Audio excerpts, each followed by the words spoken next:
안녕하십니까? 오늘도 날씨가 역시 좋군요. 제가 여기 뉴욕에 오기 전에 왜 그런 재즈가 있죠? Autumn in New York. 예? 제가 옛날에 한창 재즈를 좋아했을 때 즐겼던 거라 기대를 많이 하고 왔습니다, 사실. 예, 오늘 독창을 해주신 김 장로님 감사드립니다. 원래 목소리도 좋으신 줄 알지만 이게 본인의 생애에서 나오는 찬송이기 때문에 훨씬 더 감동이 있는 거겠죠.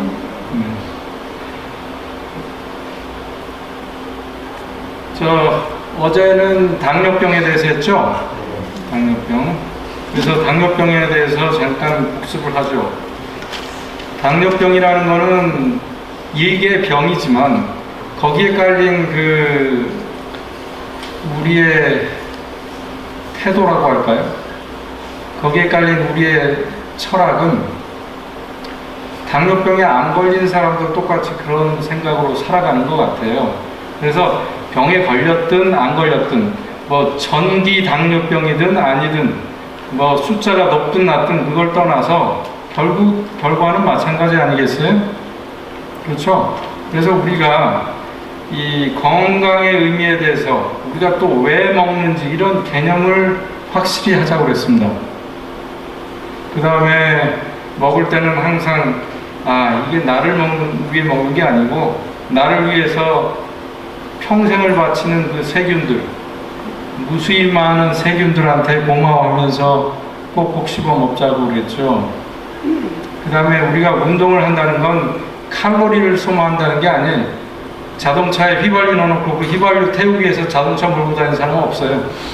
우리가 건강하기 때문에 우리는 사는 거고 먹었으면 활동을 하는 거예요. 단 운동이라는 거는 개념을 바꿔서 자연 속에서 우리가 하나가 되는 걸 말하는 겁니다. 그 다음에 마지막으로 그럼에도 불구하고 당도가 낮지 않은 이유는 어떻게 보면 상당히 형이상학적인 거기 때문에 여러분들이 글쎄 믿겨질런지 모르시겠습니다만 저는 확실합니다. 기본적인 과학의 상식을 들어보더라도 거기에는 분명히 우리에게는 기가 있어야지 살 수 있는 거예요. 그래서 그 기가 뭔지, 그래서 그게 왜 필요한지 그거는 우리가 곰곰이 생각을 해야 되는데 그렇기 때문에 우리가 평상시에 묵상을 하고 명상을 하고 나름대로 생각을 하면서 살아야 되는 거고 제가 이번 주가 마칠 때쯤에는 그 생각이 얼마나 우리 건강에 지대한 영향을 미치고 우리의 운명을 좌우하는지를 여러분들이 확실히 깨닫게 되실 겁니다. 오늘은 소리 없는 살인마. 무슨 병이에요? 네? 네, 고혈압, 심장. 심장, 고혈압에 대해서는 그런 많이들 얘기하죠. 왜 소리 없어요? 무슨 병이 소리를 내요? 그러니까 무슨 얘기냐면 증상이 없다는 얘기죠. 그렇죠? 고혈압에 가끔 뒷목이 뻐근하다. 그거는 고혈압의 증세가 아니고 혈압이 굉장히 높아졌을 때 일어날 수 있는 일개 예일 뿐이에요. 그러면 뒷목이 뻐근하지 않으면 혈압이 안 높은가? 절대 아니죠. 즉 고혈압은 증상이 없습니다. 그래서 소리가 없다고 얘기하는 거고 그런데 왜 살인마냐 이거예요. 왜 그래요? 고혈압으로 어마어마하게 많은 사람이 죽어가니까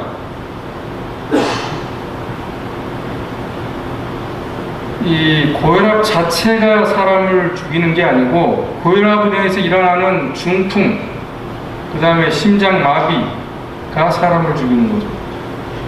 근데 그거의 베이스는 고혈압이고 그 고혈압을 일컬어 심혈관 질환이라고 해요. 그렇게 해서 일어나는 모든 심장마비, 중풍, 즉 뇌졸중을 다 포함해서 그걸 심혈관 질환이라고 합니다. 그 때문에 고혈압은 우리가 보면은 생각보다 굉장히 흔합니다. 사실은 점점 늘어나고 있는데 우리 북미 인구로 보면 3분의 1이 고혈압이고 전 세계를 거쳐서 60세 이상이 되면 반수 이상이 고혈압이에요. 너 아니면 내가 고혈압 환자인 거예요. 근데 실제로 그렇게 많으냐 하면 그렇지 않아요. 50%만이 진단이 되니까. 그 얘기는 우리가 증상이 없기 때문에 여기 앉아 계신 분들 중에서도 혈압을 체크해보면 분명히 고혈압의 진단을 받으실 분이 계십니다. 때문에 고혈압은 증상이 없기 때문에 일부러 확인을 해야 돼요. 근데 한 번만 혈압을 재서는 안 되고 꾸준히 몇 번 해야지만 그 정확한 혈압을 알 수가 있어요. 그 얘기를 좀 이따 하고요.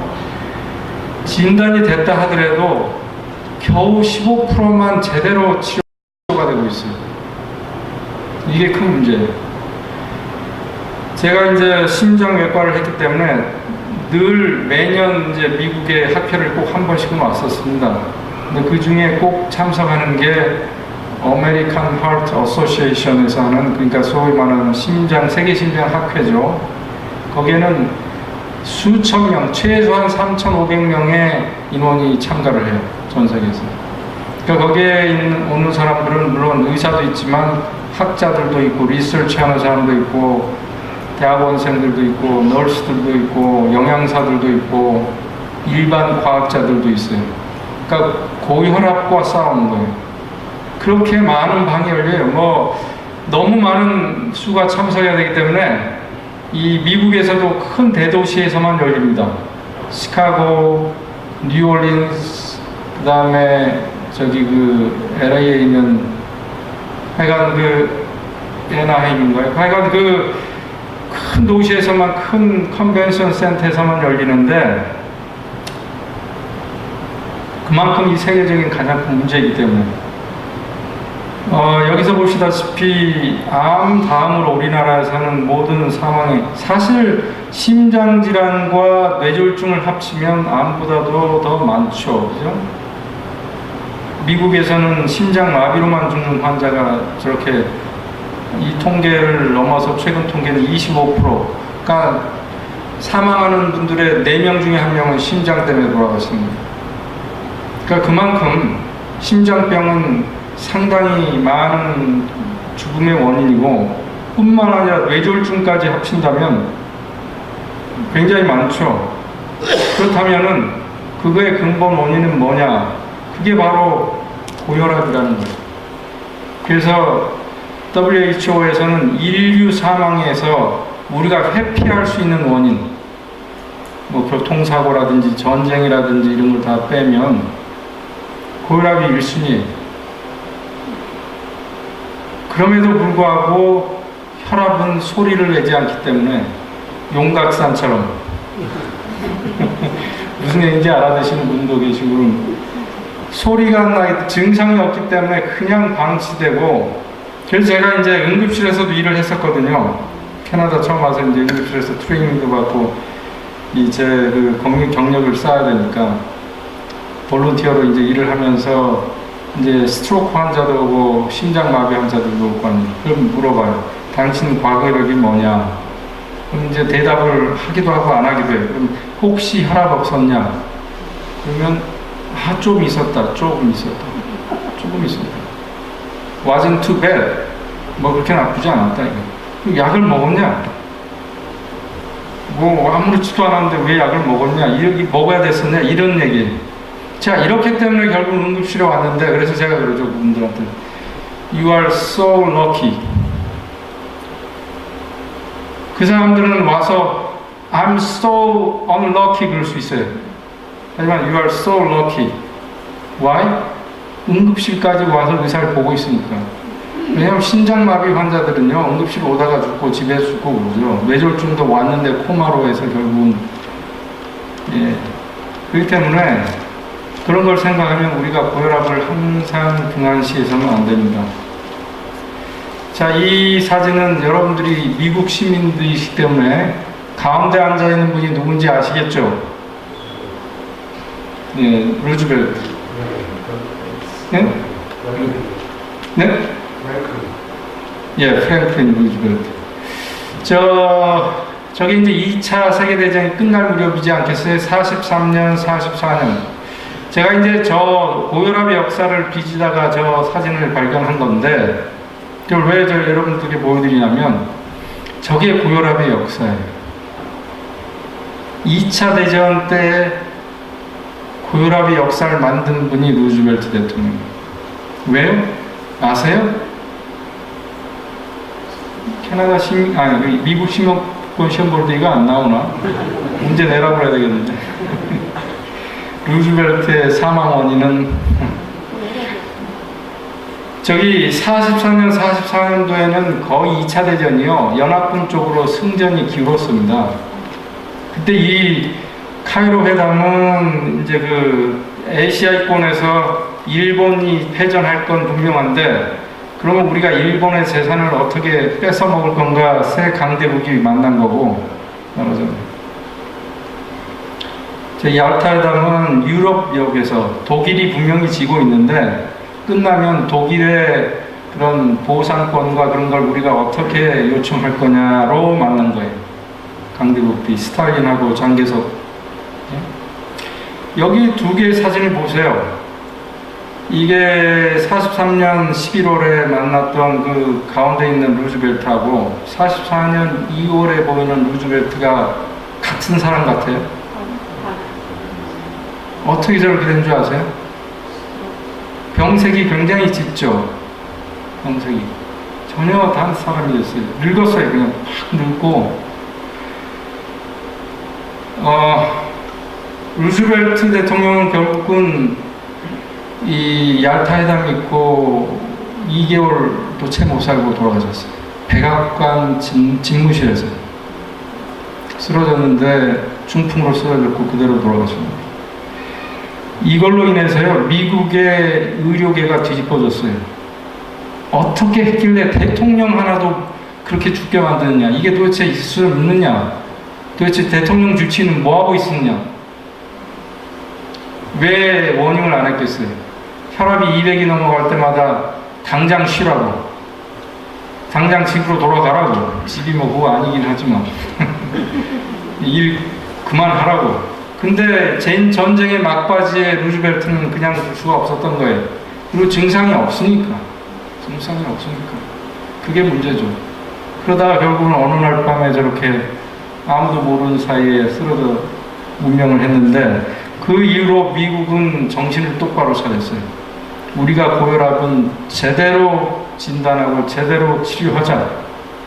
그래가지고 만든 히스토리입니다. 그때부터 고혈압이라는 그 병명이 생긴 건 아니지만 그때부터 고혈압이라는 거에 대해서 치료의 방침이 생긴 거예요. 방침이. 그다음에 고혈압의 consequences, 그러니까 고혈압이 뭐를 일으키는지, 중풍, 심장마비 이런 게 일으킨다는 거를 그때야 확인한 거예요. 그러니까 어떻게 보면 고혈압의 역사가 너무도 짧죠. 근데 문제는 왜 그렇게 짧은가 하면 그때까지는 그렇게 고혈압이 흔하지는 않았어요. 문제는 그때 이후로 가파르게 이제 그 발생률이 증가를 하는데, 그 원인이 뭘까를 오늘 여러분들하고 생각을 해봐야 됩니다. 왜냐하면 그게 우리의 원인이 될 수 있으니까. 자, 뉴욕 시민들의 고혈압에 대한 상식을 한번 알아봅시다. 고혈압은 대부분 유전됩니까? 아닌 것 같아요. 지난 한 이틀 제 강의를 들으시고 유전은 안 되는 걸 항상 결과가 나오잖아요. 그러니까 이렇게 찍기 잘하시는 분들은 당연히 아니죠, 그죠? 네. 혈압은 하루 중 되게 일정합니까? 그래요? 예. 그래서 혈압은 제가 환자들한테 그랬어요. Like the tide in the ocean. 이게 평평한 것 같아도 잘게든 어떻게 해서든 계속 움직이는 거예요. 그게 우리 혈압이 살아있는 증거예요. 스테디하잖아요. 그래서 환자들이 집에서 혈압 재우세요 그러면 재보고 처음께 항상 넣거든요. 그리고 좀 이따 한 번 더 재요. 그래가지고 와서 자랑해. 선생님, 내가 내 혈압을 낮춰놓고 왔습니다. 그게 아니죠. 또 올라갈 거니까. 병원에서 재는 혈압이 더 정확할까요? 집에서 재는 게 더 정확할까요? 왜요? 예, 그 얘기 나중에 또 한 번 더 하겠습니다. 혈압약은 한 번 시작하면 죽을 때까지 먹어야 되나요? 아니라고요? 제 환자들은 다 이렇게 얘기하는데 한국 분들은 이제 고혈압이 확진되고 제가 약을 씁시다 그러면 그래. 선생님 안 먹으면 안 돼요. 당연히 뭐 안 먹으면 안 되면 제가 안 드리죠. 저도 약 싫어하는 사람인데 그러면 왜 먹어야 되는가? 왜 그렇게 얘기하세요? 그러면 사람들이 그런데 한 번 먹으면 죽을 때까지 먹어야 된대요. 이 개념이 약을 쓰면 그 약에 내성이 생겨서 약도 올려야 되고 약의 부작용을 결국은 경험하게 되고 약값도 비싸고 뭐 이렇게 얘기해요. 결론은 혈압약을 쓰는 이유는 우산을 쓰는 거라고 저는 얘기합니다. 소나기가 오면은 우산 써야 안 써요? 누가 우산을 평생 쓸 사람이 누가 있어요? 그렇죠? 혈압약은 우산이에요. 자기 몸을 보호한 다음에 그 다음에 비가 안 오는 대로 가면 되죠. 즉 혈압약을 쓰면서 혈압이 온 원인을 고치면 당연히 끊는 거예요. 누가 죽을 때 먹어요?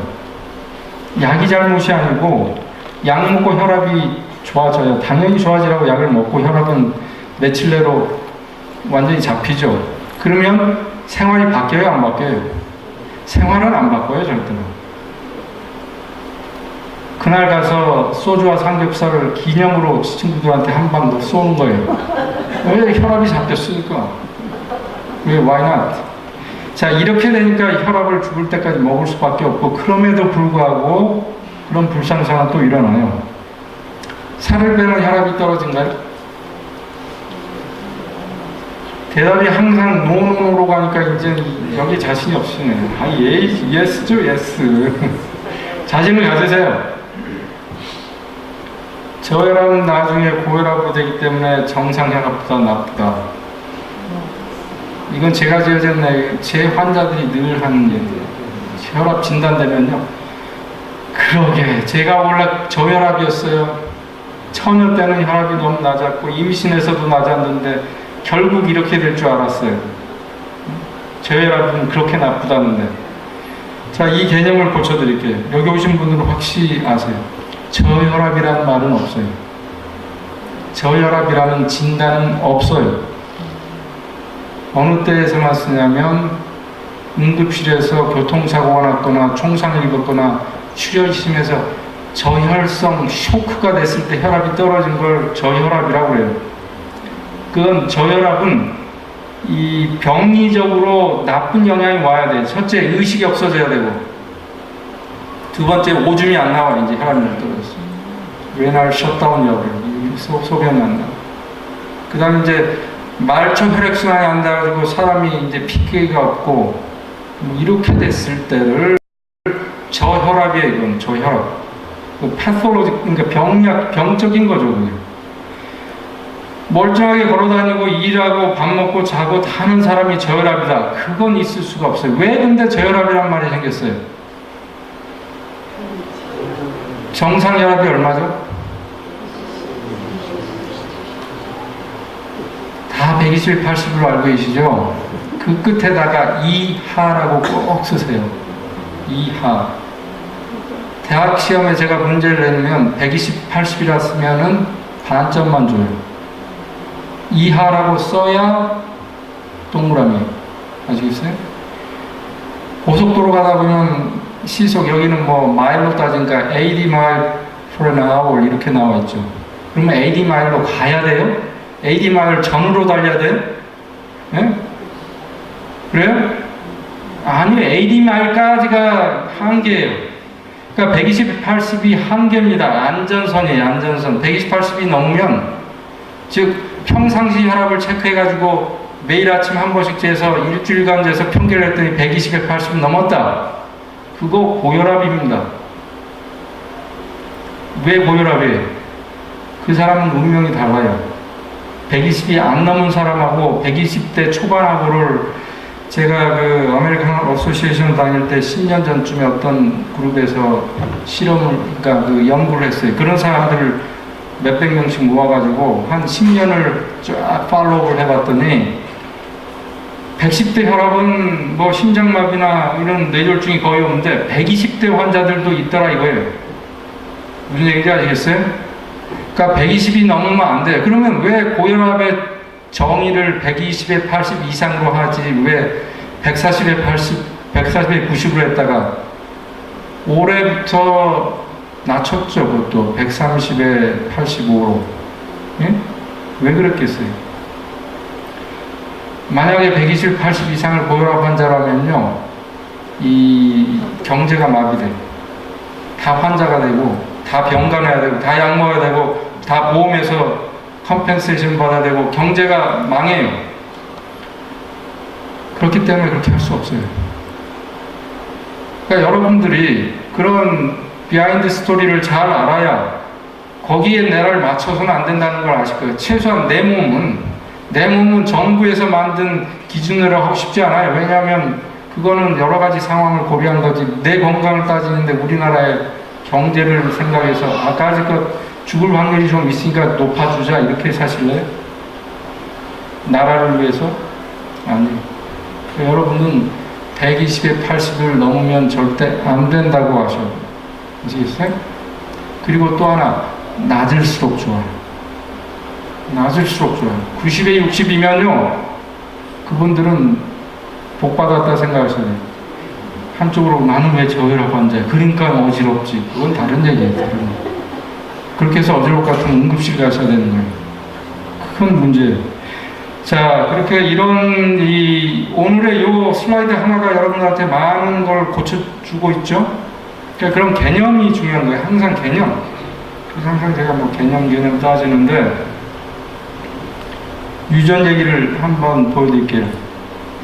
유전인자가, 그 고혈압에 관한 유전인자가 어디 있는가를 봤더니, 대개 한 32여 곳의 사람마다 유전인자를 가지고 있어요. 고혈압이 될 수 있는 유전인자. 때문에 유전이 되는 게 아니고 이것 역시 어떤 상황이 됐을 때 그 고혈압 유전자가 켜져요. 즉 담배를 피웠다든지 콜레스테롤이 높다든지 비만이 왔다든지 운동 부족이라든지 심지어 나이가 들어간다든지 하면서 그 유전자가 켜지니까 고혈압이 생기는 거예요. 우리는 너나 할 것 없이 똑같습니다. 유전자. 네? 그렇다면 근본 원인을 알아야 이제 우리가 예방책을 세우겠어요. 그죠? 심혈관 질환은 심장과 모든 혈관 질환은 동맥의 문제예요. 동맥. 혈관이라는 건 동맥과 정맥이 있죠. 동맥은 뭐예요? 심장에서 피가 온몸으로 퍼지는 게 동맥이고, 정맥은 네. 여기 이제 고등학교 때 은사님이 이제 학생이에요, 오늘은. 자, 그러니까 이 정맥은 큰 문제가 안 돼요. 혈압이 낮으니까 뭐 그거 가지고 그건 큰 문제는 없어요. 죽고 사는 문제는 덜한데, 동맥은 이 그림에서 보다시피 우리 몸은 이렇게 혈관 덩어리로 돼 있어요. 아까 심혈관 질환 첫 슬라이드에 보였죠. 전신을, 이건 실제 그 사람을 이렇게 해부해서 그것만 남겨놓으면 이렇게 돼요. 이거 더 모세한 혈관이 훨씬 많겠지만 그걸 프리저브로 할 수 없으니까. 그러니까 우리 몸은 즉 혈관 덩어리입니다. 그러니까 혈관의 건강이 우리의 건강이나 마찬가지입니다. 그렇다면 동맥경화가 오는 위험인자란 어떤 것인가? 이 그림에서 일견 보시듯이 우리가 기호식품, 입맛을 쫓아 먹는 음식, 그리고는 운동을 안 하고 편안하게 살고, 그리고 사회에서 받는 스트레스, 대인관계에서 오는 스트레스, 가정 불화를 포함해서 이런 모든 게 결국은 고혈압을, 동맥경화를 만들고 혈압이 높아지고 결국은 그게 그쪽으로 가는 길이에요. 여기 잘 보시면 이거 다 여러분들이 대부분 다 99% 여러분들의 초이스예요. 그러면 어떤 분들은 노화는 내 초이스가 아니지 않느냐. 이 사진에서 보시면 남녀 할 거 없이 나이가 들어가면서 고혈압의 그 발생률이 저렇게 꾸준히 올라가죠. 그렇다고 해서 나는 나이 들었으니까 혈압이 생긴 거야 라고 그냥 치부해 버릴 수도 있는데 그게 아니죠. 나이 들수록 생활이 건강해지나를 판단해야 돼요. 그러니까 나이 든 사람이 고혈압이 있다고 해서 나이 때문에 든 게 아니고 그 사람의 생활, 아까 보여드린 그런 슬라이드에 나오는 요인들이 있으니까 이렇게 된 거예요. 쌓여서. 그걸 착각하시면 안 돼요. 나이는 하나의 그냥 기준점일 뿐이에요. 나이가 들었어도 저희 어머님 말씀을 드릴게요. 제가 이제 그때 대학 교수가 되자마자 저희 어머님이 사당동에 살았는데 언덕배기 위에 아파트에 살았어요. 저희 어머님이 밑에 뭐 시장을 가든지 뭘 이렇게 마실을 갔다가 올라오면 마을버스가 쓰는 데서부터 아파트까지 한 300m? 300-400m로 올라와야 돼요. 300m 정도. 근데 그게 살짝 가파라요. 점점 올라가요. 근데 그 중간에 전봇대가 하나 있습니다. 어느 날 제가 퇴근했더니 한데 야야 내가 이상하게 집에 오는데 전봇대만 오면 가슴이 아파. 그래서 제가 더 이상 안 먹어서 내일 병원에 오세요. 네, 오세요. 그러니까 협심증이에요, 이거. 일정한 정도의 운동량에서 항상 가슴이 아프다 그러면 그게 협심증이에요. 변함없이. 그래서 이제 오셔서 치료를 받으셨어요. 관을 넣어가지고 이제 심장 조영술도 하고 친구한테 부탁해가지고 끝내드렸어요. 그리고 제가 어머니한테 이제 약 드셔야 돼요. 약을 드셨는데 머리가 아프고 부작용이 있어요. 어머님이 난 약 못 먹겠다. 그래도 드셔야 된다. 안 돼. 그럼 바꾸세요. 저희 어머님 뭐 고기를 얼마나 드셨겠어요. 그죠? 그 다음부터 두 가지를 바꿨어요. 완전 채식주의자. 그 다음에 하루에 2끼. 그래서 지금까지 아무 문제 없이 잘 사세요. 건강하게, 더 건강하게. 그렇기 때문에 나이가 들어서 이게 나빠졌다면 어머님은 그때보다 더 나빠지셨어야 되는데 그 이후로 약 한 톨도 안 드시고 심장병에 관한 그 다음에 건강하게 사세요. 그러니까 이 나이에 탓을 하면 안 되겠습니다. 자, 그럼 동맥경화가 뭐예요? 여러분들 동맥경화. 동맥이 붓는 거죠. 경화, 딱딱하게 붓는 거예요. 그럼 동맥경화가 왜 오죠? 콜레스테롤.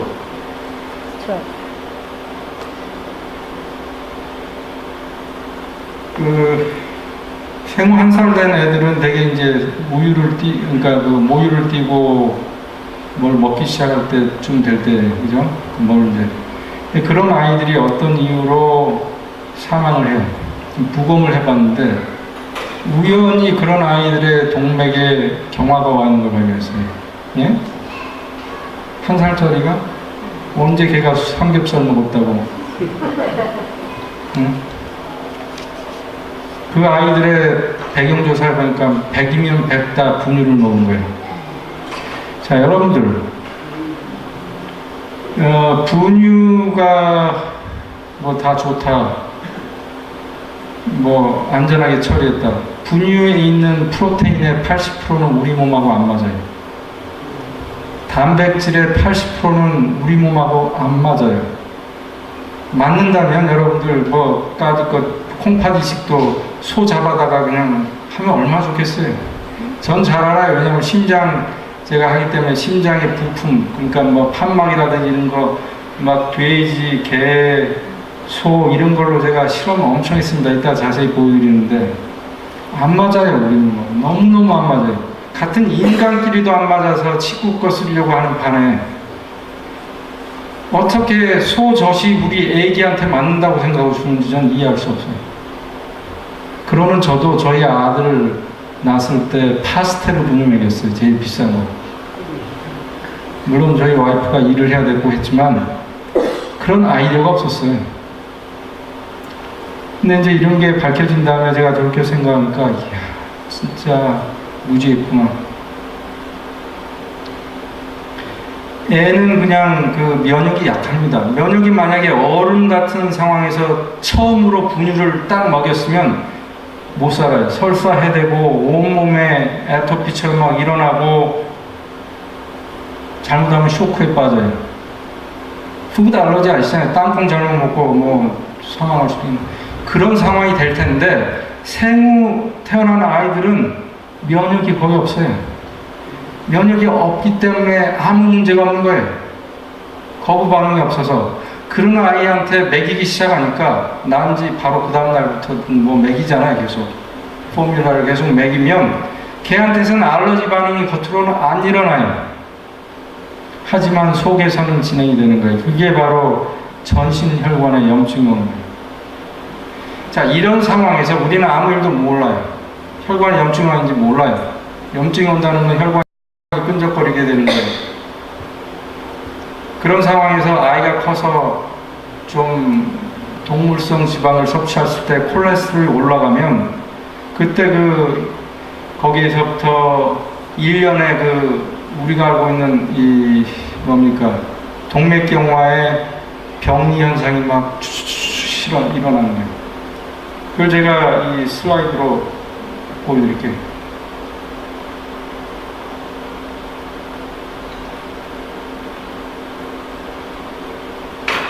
저 그림에서 보다시피 혈관에 저렇게 벽이 쌓이죠. 아까 이 대식세포라고 하는 게 매크로페이지라고 해가지고 커다란 일종의 백혈구입니다. 근데 이것도 이제 면역에 관련된 건데 이물질을 잡아먹는 거예요. 그러니까 그러니까 혈관 다 잡아먹어요. 그러면 이 대식 세포들이 이 혈관 안에 있는데, 혈관에서 배출이 돼야 되는데 배출될 수가 없어요. 너무 커서 콩팥을 통해서 나올 수 없어요. 어디로 가야 되겠어요? 얘들이 자살을 해요. 콜레스테롤을 먹고 자기가 자살을 해요. 그럼 걔네들 오늘 제가 웨스트포인트에 갔다 왔는데 묻혀줘야 될 거 아니에요. 순국했으니까. 이건 순신이라고 해야 되나? 여러분들 위해서 이 나쁜 걸 다 잡아먹고 죽었는데 묻어줘야죠. 어디다 묻어줘요? 혈관 안에. 그게 바로 동맥경화의 현상인 거예요.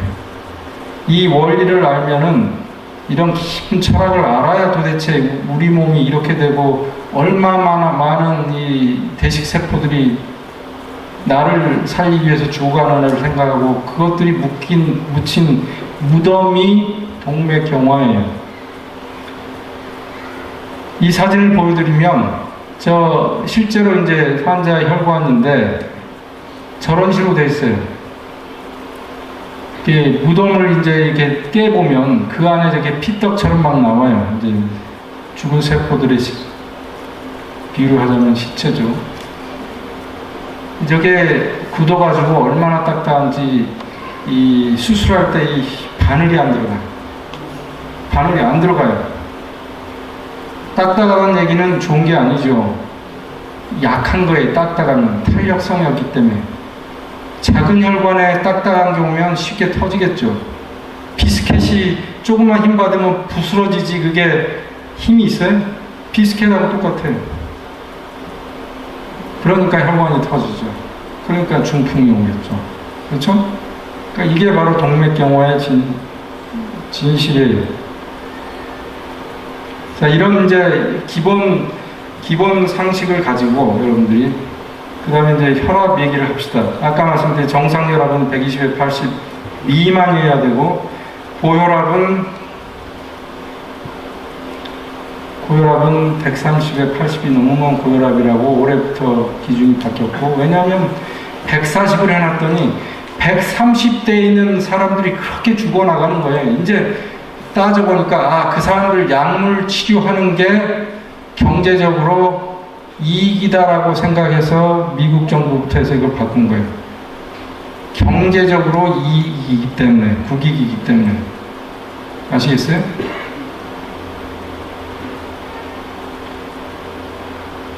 자, 여기에서 이제 아까 이장로님 말씀, 병원에 가면 혈압이 높다. 저기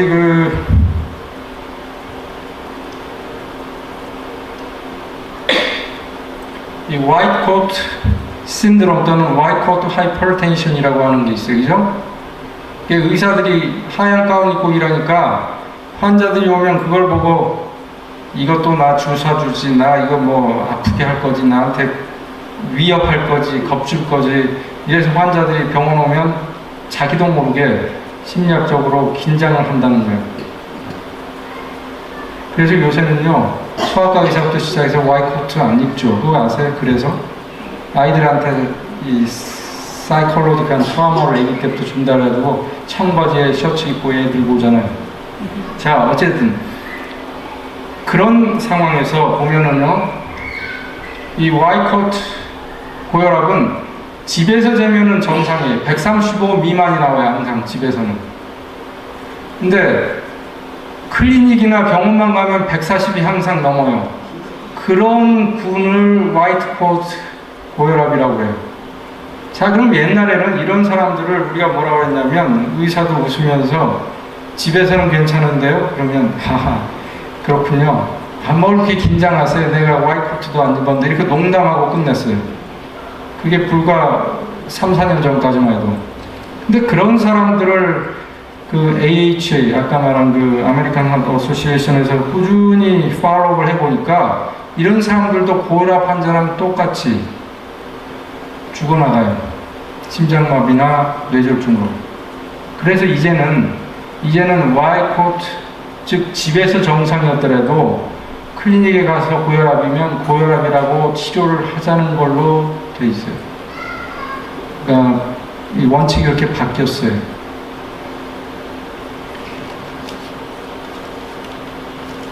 뭐 고혈압이 심장마비, 심근경색이라고 하는데 심장마비, 뇌졸중, 중풍, 그 다음에 콩팥이라는 건 실타래, 그냥 콩팥에 있는 모세혈관의 실타래, 북처럼 재봉틀에 북 감겨있는, 그래서 모든 우리 전신의 피가 거기를 다 통과하는 거예요. 그러면서 끊임없이 거기에서 가장 많이 걸러지는 게 여러분들이 드시는 소금. 우리가 먹는 소금은 100% 우리 몸에 필요 없어요. 다 나가야 돼요. 입맛만 즐기고 나가야 돼요. 그게 안 나가면 혈압은 엄청 오를 거고 아무도 살 수 없어요. 그게 안 나가면 바로 죽어요, 사람들은. 그래서 소금은 극약으로 분류되어 있어요. 극약으로. 어찌됐든 신장, 콩팥이 망가지고,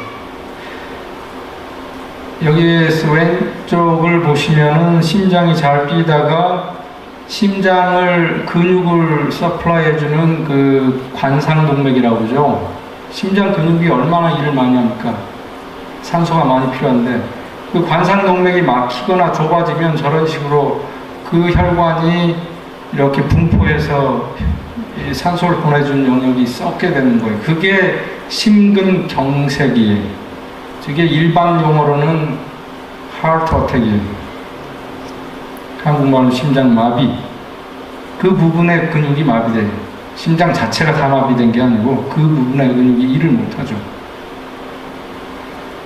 그 다음에 오른쪽을 보시면 이제 뇌로 가는 혈관을 경동맥이라고, 경동맥. 목에 이렇게 만져보면 안쪽에 만져져요. 맥박이. 두 개가 있고 그게 이제 갈라져서 머리 바깥 안쪽으로 들어가고 점점 더 갈라져서 뇌의 여러 영역을 분포하는데, 혈관이 저렇게 막히거나 또는 혈관이 터지는 경우에 중풍, 그러니까 출혈성 중풍이냐 뇌경색이냐로 나뉘겠죠. 그거의 근본 원인은 그 밑에 있는 저혈관인 거예요. 저혈관 똑같이. 혈관의 변성, 동맥경화. 그 혈관이 심장에 있느냐 뇌에 있느냐의 차이죠. 그러면 거기에만 해피면 그런 게 오느냐? 여러분들이 고혈압이라고 진단을 받고 여러분들 혈압이 높다는 얘기는 온몸의 혈관이 굳어져 있다는 거예요. 거기도 굳어져 있고 다 굳어져 있어요. 그놈들이 잘 견디고 있는 걸 뿐이에요. 아시겠어요? 그 뭐 논문들을 찾아보면은 꾸준히 이 심장의 그 시스톨릭 블러드 프레셔, 그러니까 수축기성 혈압, 높은 혈압 있죠? 120에 80 할 때, 120은 심장이 짤 때, 수축할 때 혈압. 밑에 거는 이완기 혈압에서 다이스톨릭 때, 심장이 이렇게 늘어날 때 혈압. 그래서 수축기 혈압이 높아질수록 그 심장마비로 사망할 확률이 높아지고, 또 나이가 올라갈수록 더 높아져요. 그 얘기는 뭐냐면 나이가 높다는 거는 또 하나 나이를 블레임하는 게 아니고 그만큼 오랫동안 그 혈관이 그 상태에서 견뎌왔기 때문에 자동차도 뭐 새 차하고 10년 된 차는 다르죠. 그죠? 그런 식으로 더 크게 망가질 것이고 그래서 심장마비의 사망은 더 높을 거다. 뇌졸중도 똑같은 패턴을 보여요. 자, 그래서 이제 오늘 여러분들에게 심장에 대해서 제가 또 개념 정립을 해드리려고요. 여러분들 하루에 한 번이라도 심장 생각하시는 분, 자기 심장. 어떨 때 생각하세요? 심장이 두근거릴 때는 생각하실 거예요. 뭔가 이렇게 불규칙되면 그러면 여기가 가끔 이렇게 덜컹거린다고 그러죠? 그럴 때는 심장이 뭐 잘못된 거야? 이거 왜 이래 너? 갑자기 너 왜 그래? 그리고 잊어버려요. 제가 항상 그 건강관리하면서 저를 포함해서 왜 우리는 건강은 그렇게 생각하면서 자기 몸은 한 번도 돌아다 보지 않는가? 소화는 안 된다고 하면서 왜 위에 대해서는 한 번도 측은한 생각을 해보지도 않는가? 자기는 막 먹어대고 또 먹고 쓰러져 자면서 밤새 일 시켜놓고 너 왜 그래 도대체? 왜 소화 못해? 약 주세요. 혹시 저 암 아니? 이렇게만 하는가 말이에요. 오늘 제 강의 들으면 이제 심장에 대해서 하루에 한 번씩은 생각하세요. 이 심장은 반근밖에 안 돼요. 여러분들 자기 주먹만 하고 그러죠? 글쎄요, 자기 주먹보다는 작으면 작지 크진 않아요. 정상적인 사람이라면 자기 주먹 정도라고 생각하십니다. 근데 그렇기 때문에 이게 한 번 짤 때 나오는 피의 양은 70cc에 이 물병 하나가 되게 500cc죠. 500cc 물병은. 이건 200cc? 아, 이거 500에. 이거 500에. 500에 70이면은 물 한 컵이 150입니다. 그냥 한 8부로 따르면, 넘치게 따르면 200cc의 물이. 물컵이 되게 그렇게 돼요. 그렇다면 반 컵을 따르면 150cc, 그러니까 한 컵을 그냥 조금 여유 있게 흔들리지 않게 넘치지 않게 하면 150에 그거의 반이 70cc 그런 개념을 가지셔야 돼요. 제가 의사 될 때 저희 물리 선생님이 너희들은 의사 될 건데 개념을 가져라 개념. 근데 그때 우스의 소리요. 니들 소주 먹지 소주 한 병이 몇 cc야? 그걸 맞힌 놈이 없더라고요. 360cc. 자, 그런 개념 딱 봤을 때 이건 몇 cc다. 그러면 심장이 70cc를 빼면 그게 얼마냐? 이거 개념이 있어야 될 거 아니에요. 그래야 심장이 한꺼번에 뭐 500cc를 짜내는지 요만큼 짜내는지 이만큼 짜내잖아요. 지금 70cc.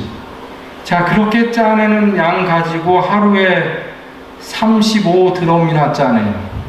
여러분들 35드럼. 피가 도는 거리를 따졌더니 하루에 미국을 4번 왔다 갔다 해요. 저 밤사이에 한 번 이쪽으로 지쳤는데 비행기로 왔어도 지치는데. 자, 이런 놀라운 심장을 생각해 보셨어요? 이게 바로 35드럼입니다. 남자들 아무리 튼튼해도요, 여기다가 바가지로 물을 35드럼 하루 채우라고 그러면 아무도 끝까지 할 사람 없어요. 그거를 심장은 얼마 동안 해요? 휴가 때만? 예, 제가 놀라운 게 엄마가 임신했는지도 모를 때 맨 먼저 생기는 게 심장이에요. 태아 때. 정자 난자가 만났을 때 4주가 되면 생겨요.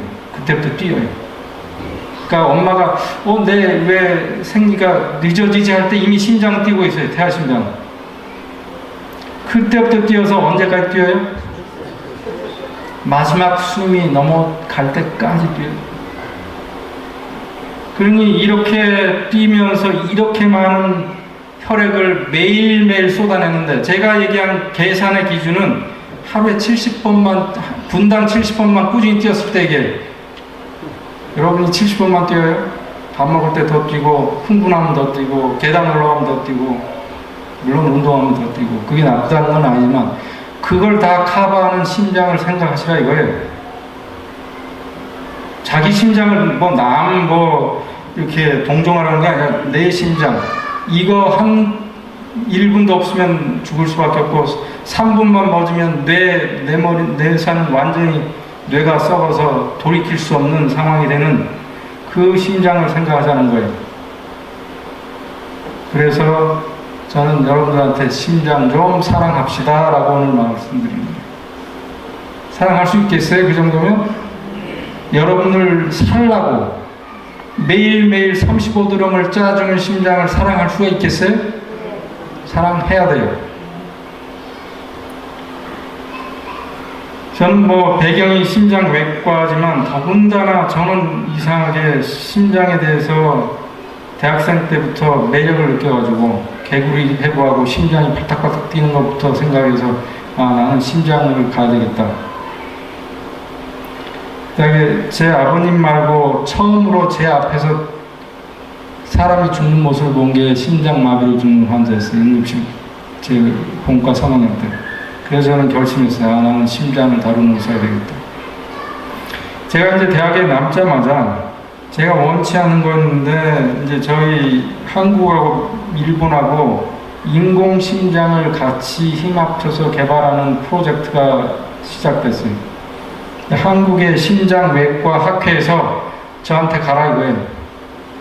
네가 그 젊은 교수로 가서 거기서 일본의 리서처들하고 함께 동물 실험을 하고 와라 1년 동안.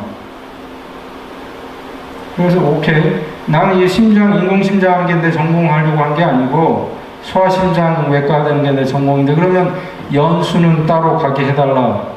준 교수하고 학장한테 다짐을 받고 갔어요. 일본에. 어느 날 갑자기 갔어요. 3개월 만에. 그래서 혼자 가게 됐죠.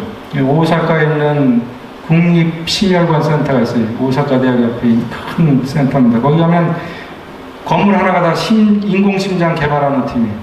머티리얼부터 공학, 미케닉스, 다 동물에 관한 연구, 수의사들도 많고.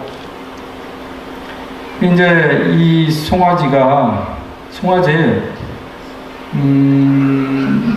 이 사람이 들고 있는 게 이 인공심장을 이걸 거기에다 사람한테 못 넣어요. 너무 커서.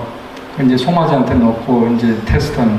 얘가 12일을 살았습니다. 그때. 그래가지고 그 아사히 TV에서 이제 나와서 인터뷰하고 이제 막 에이시안 레코드라고. 제가 왜 이걸 보여드리냐면, 의학이 아무리 발달해도 인공장기를 만들 수 없는데, 현재까지 인공장기를 만들기에 제일 만만한 게 심장이에요. 왜냐하면 심장은 미케니컬한 오르간이니까. 뇌처럼 생각을 한다든지, 간처럼 어마어마한 미세한 분자를 가지고 막 이렇게 해독하고 막 대사시킨다든지, 이거 간단하잖아요. 비교적 그냥 짜기만 하면 되는 거 아니에요. 그냥 생각 없이. 그러니까 그거는 만만해 보여서 이걸 시작한 게 역사가 꽤 커요. 왜 길어요?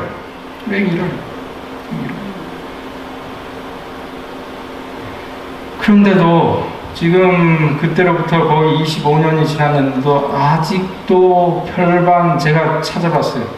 자, 내가 할 때 10일을 살리고 했는데 도대체 지금은 얼마 정도 살리나? 이제 사람한테도 넣긴 해요.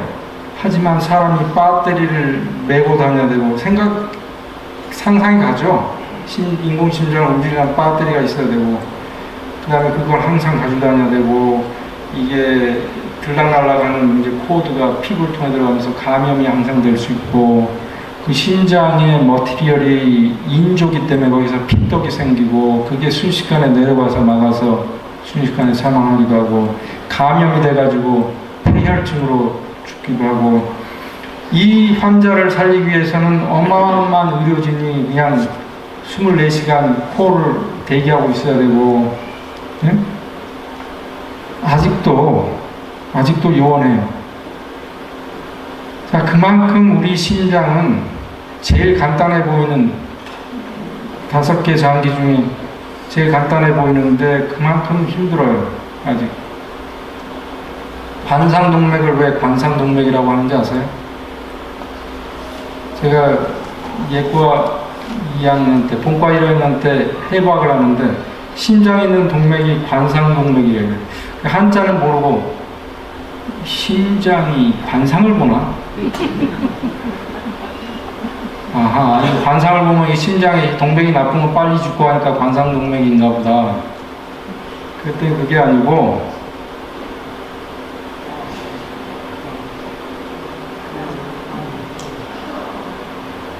왕관의 관 모양상자, 왕관 모양이죠. 대동맥의 뿌리에서 이제 첫 번째 나오는 게 관상동맥인데 그게 왕관의 위로 올라가는 이 브랜치들 같잖아요. 거꾸로 해놓으면 아시겠어요? 이런 상식은 여러분들만 알고 계신 거예요.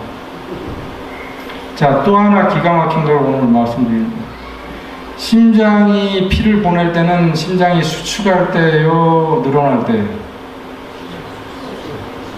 수축할 때죠. 예. 그러면 심장에서 나오는 첫 번째 혈관이 대동맥에서 나오는 첫 번째 혈관이 관상동맥이에요. 자기 자신도 먹어 살아야 될 거 아니에요. 그럼 짤 때 심장으로 피가 갈까요? 못 갈까요? 가야 되겠죠. 근데 근육이 짤 때 얼마나 단단한지 아세요? 그래가지고 머리에서 발끝까지 보내려면 이게 얼마나 세게 짜는지 아세요? 여러분이 그거 흉내를 낼 수가 없어요. 저는 잘 알아요. 늘상 했으니까 수술. 제가 이제 수술이 잘 끝나고 기분이 좋고 학생이 이쁜 학생 같으면 차별하면 안 되겠지만, 야, 너 특별히 특권을 줄 테니까 네 손으로 뛰고 있는, 이제 심장이 다 수술 끝났어요. 이제 가슴 닿기 전에 뛰고 있는 심장 한번 만져봐. 만지고요, 소스라지게 놀라요. 여러분, 그거 싱싱한 연어나 생선을 딱 잡았는데 이게 팔딱 뛴다고 생각해보세요.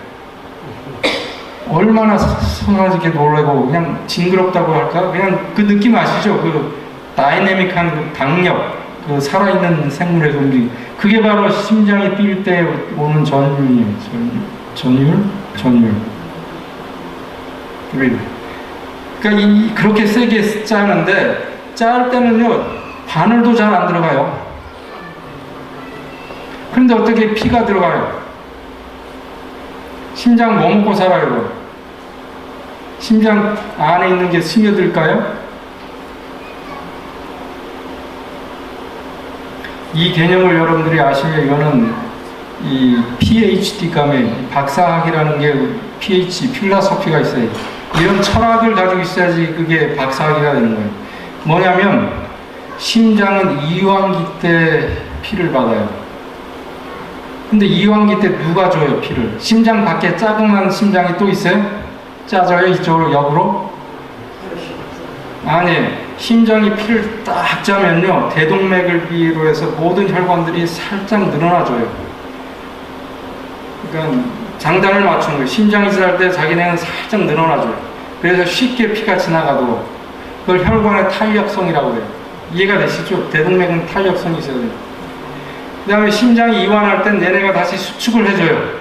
그럼 백타이드가, 이 그림 오른쪽에 백타이드가 심장을 향해서 돌진을 해요. 그때 대동맥 판막이 딱 닫혀요. 그럼 대동맥 판막 위에 있는 관상동맥으로 피가 쑥 들어가요. 그 짧은 순간에 심장이 잠깐 쉴 때 그 순간에 근육으로 피가 쑥 들어가요. 여기서 무슨 생각을 하시는 거지? 무슨 생각이 드세요? 오늘의 이 주제는 동맥 경화 이 얘기인데, 만약에 동맥이 경화되면 무슨 일이 일어날까요? 딱딱한 동맥이 대동맥도 있어가지고 파이프 같다면 심장이 얼마나 힘들겠어요?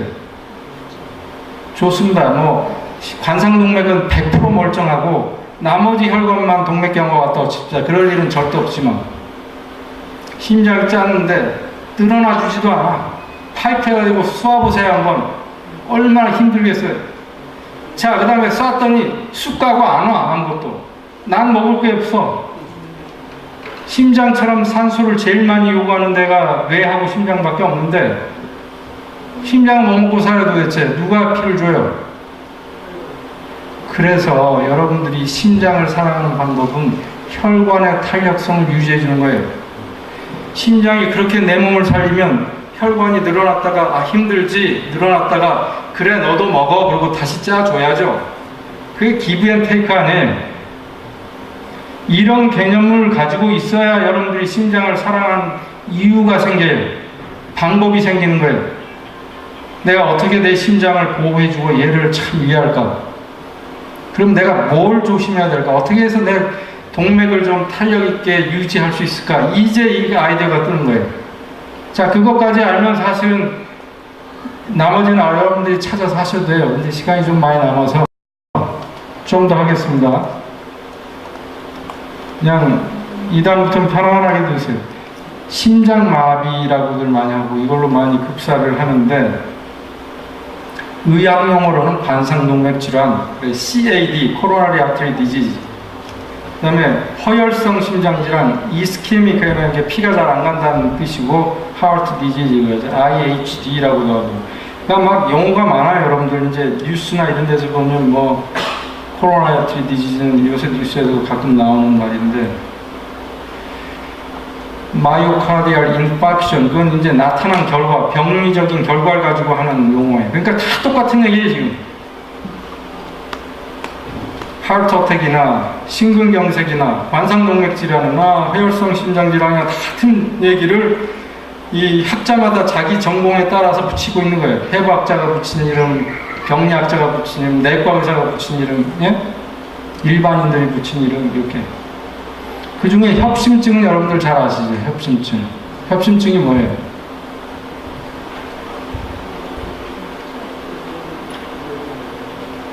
심근경색은 미국에 있어서 제일 사망원이에요. 제가 그랬죠. 4명 중에 죽는 사람이 4명 중에 1명이 심근경색으로 죽는 아주 유일한 나라예요. 미국. 아주 유니크한 나라예요. 왜 미국이 이렇게 됐을까요? 제일 잘 산다는 나라가. 돈도 많고 제일 내놓으라는 의사들도 다 미국에 있는데 왜 미국이 심장마비로 제일 많이 죽어요? 전 세계에서. 유니크하게.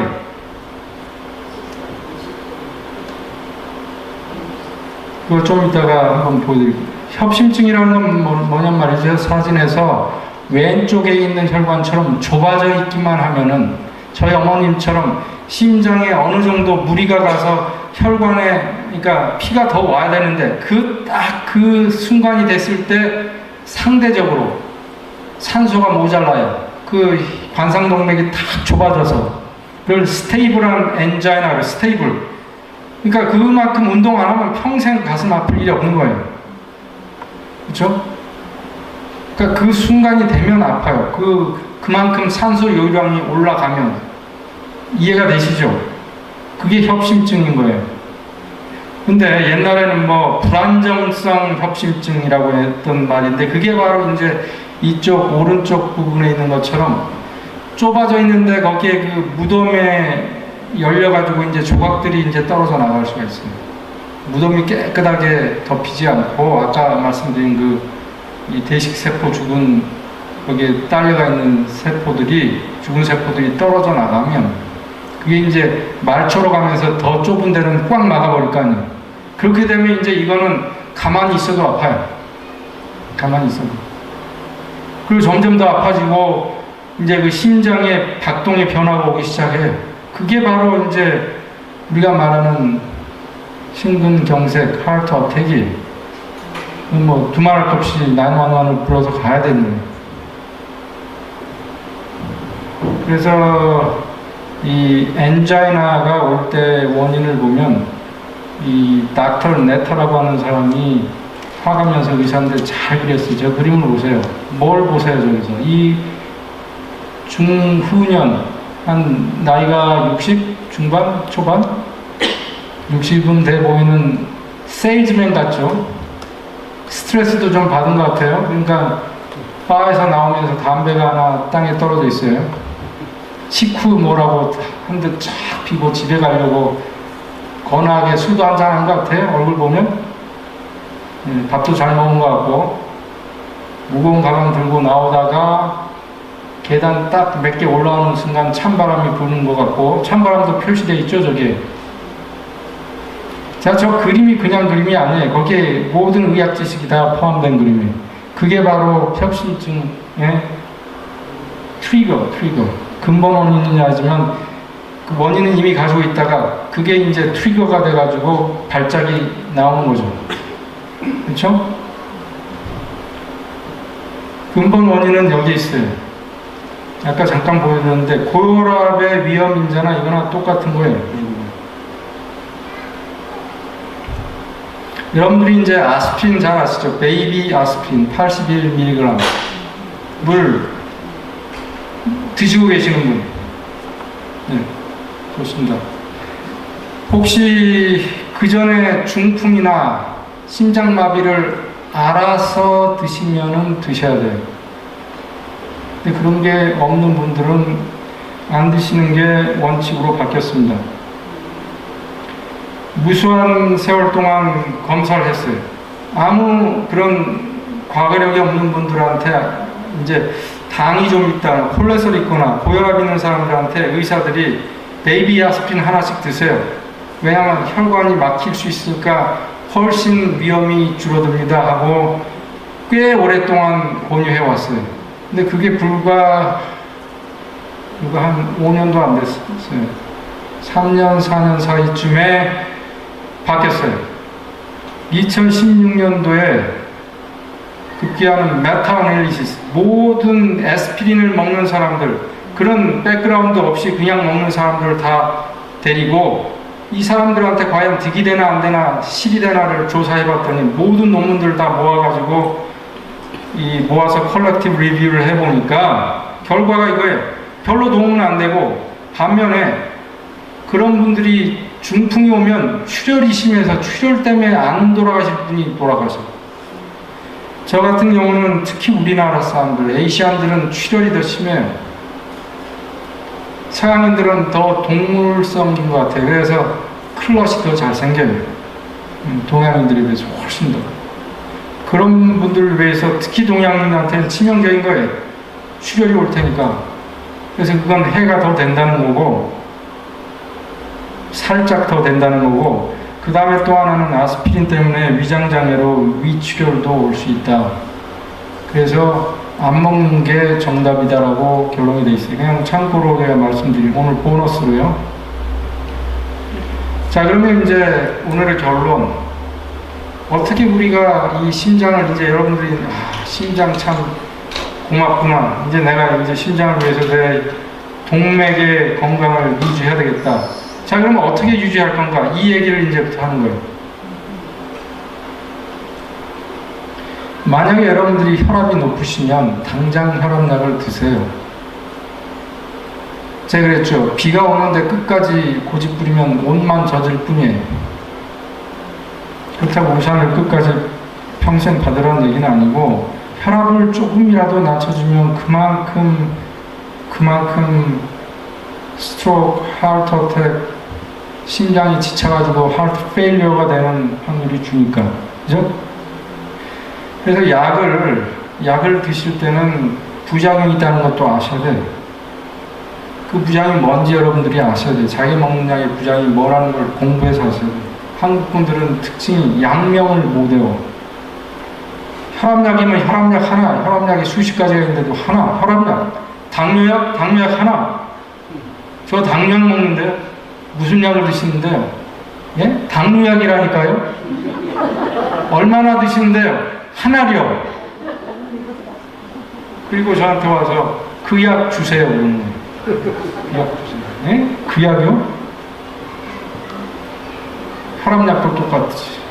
그러니까 양명을 아세요. 그래서 한번 답답해요. 왜 양명을 안 해오세요? 영어잖아요. 그래서. 그럼 그 영어를 그대로 한국말로 써서 외우세요. 왜냐하면 와이프 이름은 까먹어도 그건 알아야 됩니다. 같이 평생을 살아야 되니까. 24시간. 그 걔가 중요하니까 지금. 그래야 응급실에 갔을 때 다른 약을 처방할 때도 부작용, 상호작용도 알아야 되고, 예? 맞잖아요. 양명을 꼭 아시라는 거. 비싸다는 거.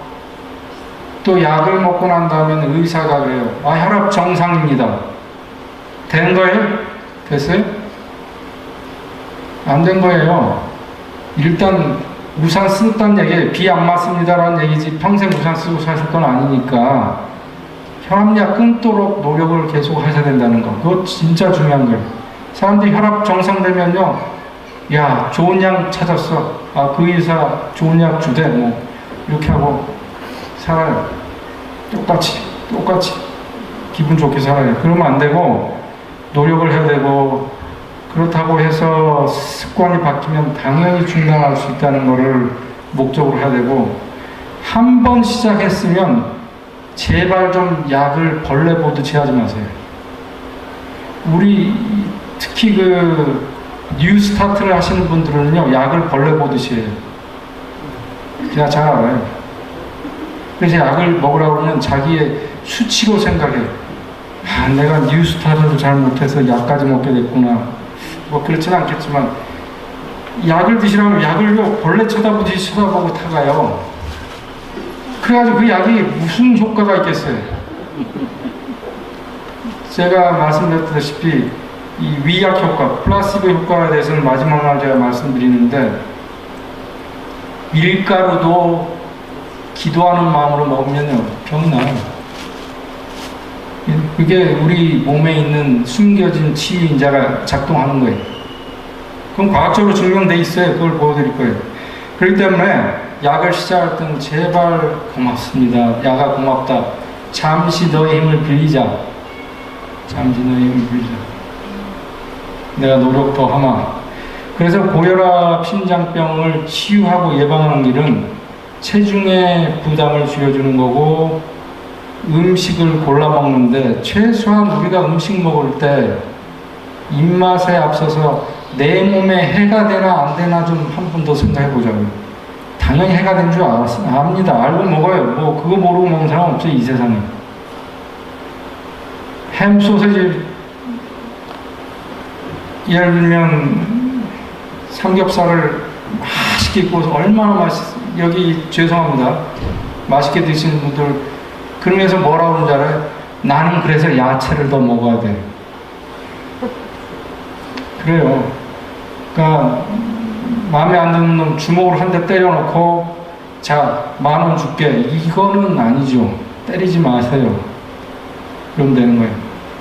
그 다음에 운동의 개념도 한 번 더 생각해 보자고요. 저기 대한고혈압학회에서 만든 이제 그 지침서가 있는데, 거기에 체중 감량을 하면 몇 킬로를 빼면 혈압이 얼마나 떨어지고, 그런 걸 다 통계적으로 조사해가지고 이렇게 알기 쉽게 해놓은 표가 있습니다. 그 다음에 건강 다이어트, 저염식, 특히 우리나라 사람들 중에 저염식, 그 다음에 운동, 그 다음에 절주 금연, 금주까지는 안 되더라도 절주 금연까지는 여기서 권유하고 있는 거예요. 그래서 이런 방법이 결국은 생활치료예요. 생활치료. 근데 이것만 가지고 제가 보여드리고 끝나면 안타깝고, 그래서 이제부터 빨리빨리 나가면서 이 슬라이드는 뭐냐면요, 의사가, 그러니까 여러분들한테 해당이 돼요. 제가 지금 한 1시간 반 동안 여러분한테 고혈압의 심각성, 왜 심장을 사랑하고 우리가 생활을 바꿔야 되나, 이걸 말씀드렸기 때문에 여러분들은요, 운동 안 하시고 음식 하나도 안 바꾸셔도 혈압이 떨어집니다. 그 얘기예요. 왜 그러는지 모르지만 여러분도 모르게 이제 생활이 변할 거예요.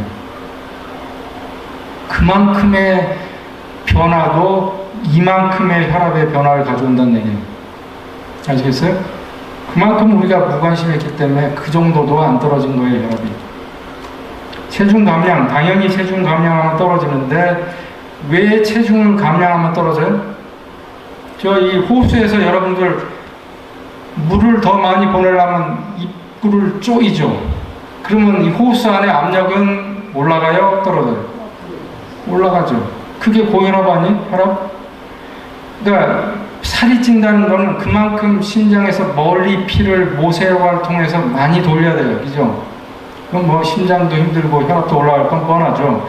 그래서 체중을 감량하는 건 당연한 것 같은데 그거보다 더 숨겨진 진리는 뭐냐면 일산화질소라는 게 있습니다. 이 일산화질소 이 얘기까지 제가 여러분들 하는 이유는 대학원생으로 생각해서 하는 거예요. 이 비아그라 아세요? 비아그라. 파이자에서 비아그라를 고혈압약으로 만들었어요. 이 일산화질소를 우리 몸에서 잘 이렇게 올려주는 약이에요.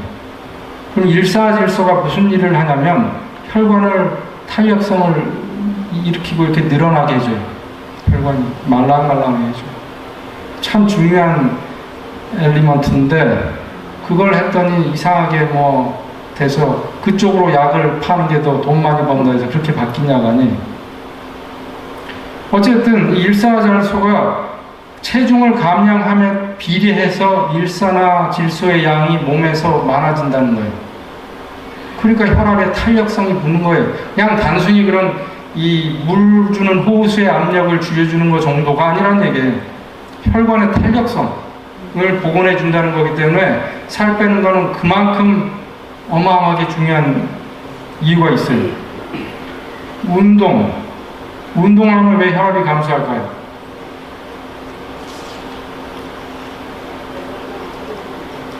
예. 운동하면 체중이 감소해요? 운동 안 하던 사람이 똑같이 먹고 하면 체중을 더 감소할 수 있어요. 배는 안 들어간다고 그랬어요. 그건 다른 문제라고. 자, 체중 감소하는 거 좋다 칩시다. 그것만이 아니고 운동을 했을 때 나오는 세로토닌, 엔돌핀, 그 다음에 뇌파, 알파 웨이브가 스트레스 해소해주면서 스트레스 호르몬 레벨이 떨어져요. 그러니까 혈관을 확 잡고 심장을 막 빨리 뛰게 하는 게 줄어들어요. 제가 보여드릴 슬라이드가 너무 많아요. 지금 2시간 가지고 택도 없는데 운동해보면 그런 호르몬도 올라가고 심장 박동수가 떨어지기 시작하고 베이스라인이에요. 평상시의 박동수도. 그러니까 심장이 편안해지고 당연히 혈압은 떨어지고 좋은 콜레스테롤이 올라가고 나쁜 콜레스테롤을 간으로 다 청소해줘서 혈관 안이 깨끗해지는 일이 일어나고 그 다음에 혈관의 탄력성이 증가해요. 여러분들 운동할 때 땀이 나게 해야 됩니다. 운동하라 그러면 걷습니다. 좋아요. 걷는 것도 안 하는 것보다 나을지 모르지만 땀이 나야 돼요. 땀이 난다는 뜻은 혈관이 늘어나니까 땀이 나죠. 그런 일을 매일 반복하면 혈관이 늘어나 버릇하겠죠. 좋은 버릇이에요. 혈관이 늘어나 버릇하는 게. 그게 탄력성이에요. 그게 탄력성의 복원이에요. 혈관 탄력성이 얼만큼 중요하냐면요, 여러분들. 이 현대의학으로 그 사람의 수명을 예측할 수가 있는 게 오로지 한 개예요. 혈관 탄력성. 조직 검사를 해가지고 혈관을 일정한 잘라가지고 그 탄력성을 압력을 줘가지고 탄력성 테스트 해보면 아, 당신의 여명은 몇 년이라고 나온다 이제. 그거 하나만 유일하게 가까이 맞춰요. 그만큼 혈관 탄력성은 우리의 운명이에요. 그냥 고혈압, 심장마비 정도가 아니고 그만큼 뇌의 혈관도 산소가 잘 갈 거고 치매도 예방될 거고 근육에도 피가 잘 가니까 그만큼 근육 힘도 살아있는 거고 그냥 고혈압이 안 왔어도 심장마비가 안 오고 뇌졸중 평생 안 와도 이미 망가진 혈관들이 좁아가지고 피가 찔끔찔끔 가는 뇌하고 산소가 풍부히 가는 뇌하고는 기능이 전혀 달라요. 나이 들었어도. 그러니 오래 살 수 있는 거예요. 그러니까 여러분들은 오늘 심장병, 고혈압 얘기가 아니라 건강한 장수, 건강의 장수하는 거. 그게 혈관의 탄력성이라는 거. 자, 그러면 그래서 운동을 해야 된다는 거. 음식 이제 하고 마칠 텐데 do no harm이라고 누가 얘기했냐면 소크라테스가 했어요. 의학의 아버지라고 하는 그 사람이 뭐 왜 아버지냐 하면은 좋은 말을 많이 썼어요. 그리스의 그 당시에 얼마나 그 의학이 발달했는지 신기할 만해요. 의사가 해야 될 첫째, 소크라테스 선서가 있잖아요. 의사가 될 때 면허 받으면 선서를 하는데 조목조목에서 가장 중요한 게 너는 환자한테 해나 끼치지 마라 이놈아 이 얘기예요. 여러분 몸에 제가 감히 얘기해 해나 끼치지 마세요 제발. 예?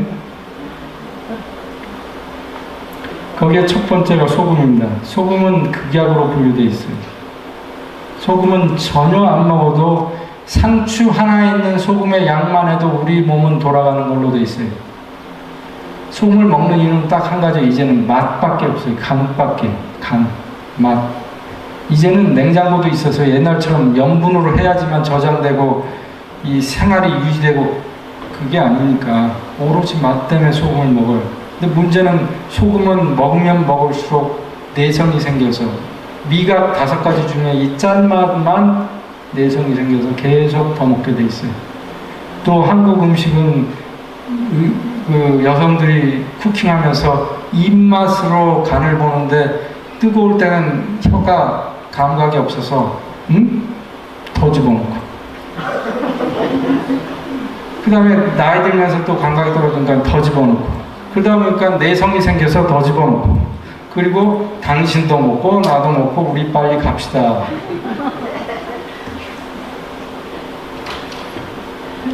이거는 신라면의 디포장인데 여러분들이 음식을 사실 때 얼마나 이 뉴트리션 팩트라고 하는 게 있어요.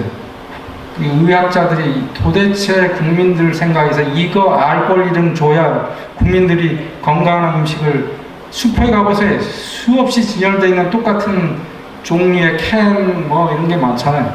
어떤 게 좋은 거냐요, 어떤 게. 그래서 뉴트리션 팩터를 보고 fat 뭐 saturation fat 적은 거, 그 다음에 소듐 적은 거, 이 2가지만 고르면 돼요. 근데 소듐을 보니까 하루 먹을 한 개치의 라면에 47%가 들어있어 라고 돼 있어요. 그죠? 그래요? 죄송합니다. 이 신라면의 뒤에 보면 이 라면의 소듐의 양이 하루 먹을 거에 47%가 들어있다라고 돼 있는 것 같아요. 그죠? 근데 이게 국민을 우롱하는 거예요. 얼마당? per half pack. 라면 반 개만 먹는 분 있어요? 물론 있을 수 있어요. 그러니 여러분들이 신라면 하나 드시면 그날 먹을 소금에 한 개치를 먹은 거예요. 그냥 이건 권장약을 잘못 해석하시면 안 돼요. 그만큼 먹어야 된다는 뜻이 아닙니다.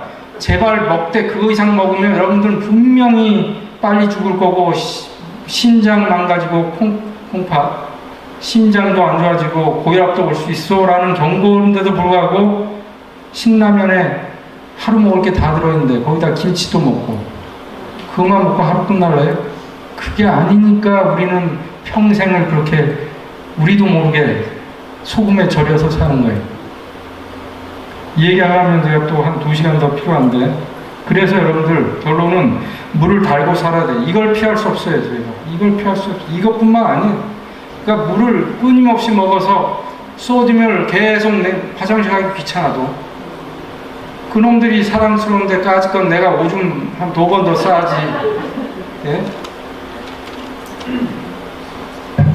그래서 과학자들은 노스 아메리칸 기준으로 해서 하루에 남자들은 이거 6병 3리터, 여자는 2.5리터를 먹어야 된다고 5년 전에 얘기했어요. 바로 여기에 나와 있는 이 한계치를 너무나 터무니없이 많이 먹으니까.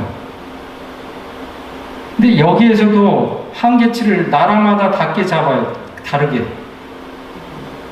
의학자들은 1.5g, 소금으로 말하면 한 티스푼 하나도 안 되는 거면 위험하다. 그거 이상 먹으면 위험하다. 의학자들은 그랬음에도 불구하고 WHO에서 좀 더 쓰고 각 나라 정부에선 그거에 2배를 넣었어요. 왜 그래요? 국가 경제를 생각해서. 그래서 여러분도 국가 경제를 생각하시면 소금을 좀 드시고 애국하시던지. 자, 시간이 많이 갔는데 뭐 그냥 실험 하나를 하려고 했는데 빨리 넘어가죠. 비커에다가 반투막, 우리 모세혈관에 해당하는 반투막을 넣고 물을 저렇게 안쪽에 두고 소금을 서로 다른 농도로 놔두면 물은 A에서 B로 갑니까? B에서 A로 갈까요?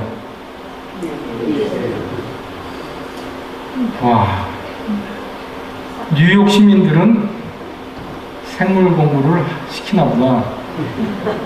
왜 그래요? 농도는 같아져야 되겠는데 소금은 통과할 수 없으니까 물이 통과해서 그걸 삼투압이라고 해요. 삼투압 현상이라고 해요.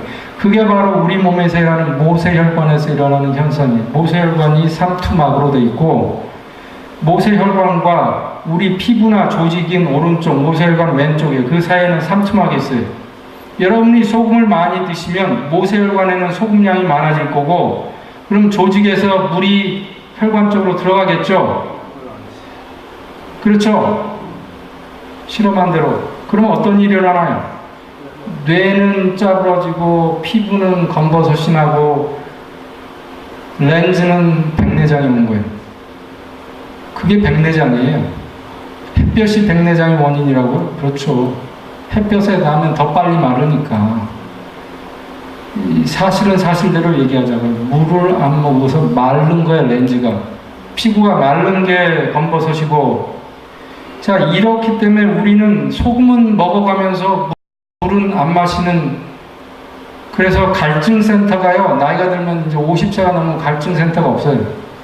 이번 여름이 더웠습니다, 캐나다가. 그래서 퀘벡에서만 30몇 명이 돌아가셨어요, 노인들이. 집안에 앉아서. 여러분들 상상해보세요. 얼마나 덥길래 노인들이 죽어요? 가만히 소파에 앉아있다가.